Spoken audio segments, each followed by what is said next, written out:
Hari ini kita ada permainan teka trivia 2 lawan 1. Pihak mana yang dapat 15 markah dulu akan menang RM200. Haiwan mamalia darat apakah yang mempunyai tekanan darah yang paling tinggi? Ziraf. Betul, 1-0. Udang garang ada berapa kaki?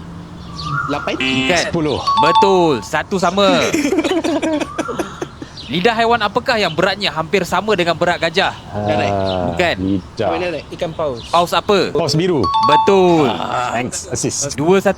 Buah orkid yang boleh dimakan berasal dari orkid jenis apa? Vanilla. Betul, 2 sama. Tanaman bukan makanan apakah yang paling banyak ditanam dalam dunia? Bukan makanan.